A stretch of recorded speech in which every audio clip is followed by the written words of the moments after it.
Hi folks, welcome to Moto Latvia, and I'm just going to show you changing the relays on 2022 Himalayan.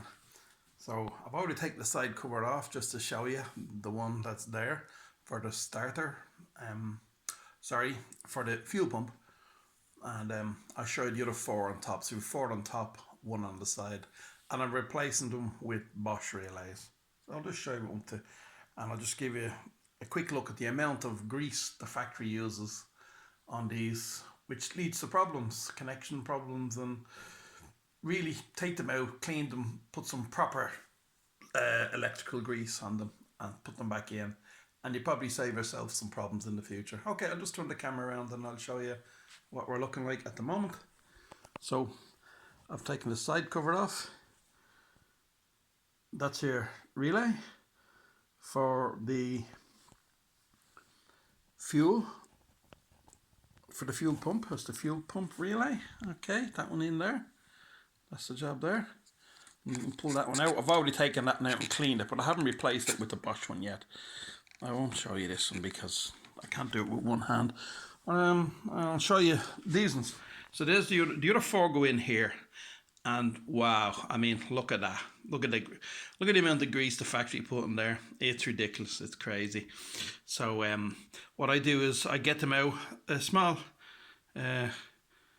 flat screwdriver, get it underneath the relay, give it a little twist, out it comes. I'll just show you this. I mean, it's just crazy. You know, if you look in the hole there, it's ridiculous. So I'm giving these a clean. I'm just cleaning them anyway. These are going to be spares. I'm going to put them away. Now I'm replacing them with Bosch relays, which are better quality. This is the Bosch relay. It's a 5-pin relay. That's what you need. That's the one you need. It's a 5-pin. The one that's in the bike is a 4-pin, but the 5th pin doesn't make a connection. It's just an empty pin. It's not important. And also in here, in the 5th pin hole, there's no connection, so don't worry about it. So after I clean this up with some contact cleaner, I'm going to put these in. I'm going to replace all the relays with these ones. Now what I'm using for cleaning is, I have some of this stuff, contact cleaner. Just make sure you don't turn on and probably disconnect your battery for this, but don't turn anything on while you're cleaning out these. You want to connect up your little spout to your can and just spray in here. Just spray in here. Bit of a cloth. It tells you on the can for this particular brand, leave it to dry, maybe 20 minutes. Make sure everything's dry before you turn anything on. And after you spray it with that, you want to spray it with some new silicone contact grease, and then you're good to go. So that's it on my particular model. I know there's different relay locations, but on my model, under the right hand cover, okay, under the right hand cover, you have your fuel pump relay, which is one that has a lot of problems. People say the bike won't start, and a lot of times it turns out to be that relay, your fuse pump relay. And the others are for various other things, indicators and stuff like that. There's 4 of them. So that's it. So I just wanted to give you a quick update on what I'm doing to replace the relays on the bike. This wire here, another little job I did.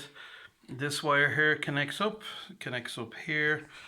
It then runs under the tank. It's probably hard to see, and eventually comes out here. And what I've done here is I've connected this. I haven't tightened it up yet. I'm getting some little screws today.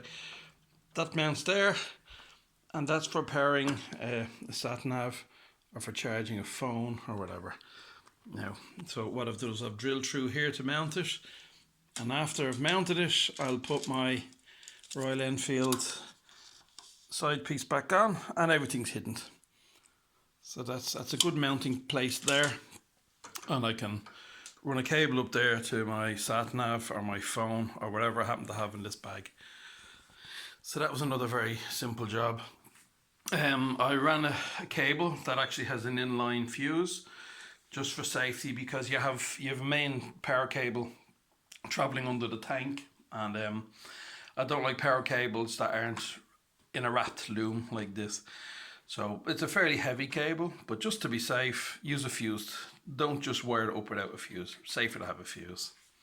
Okay, folks, thanks for watching, and I'll be posting up some more stuff in the near future.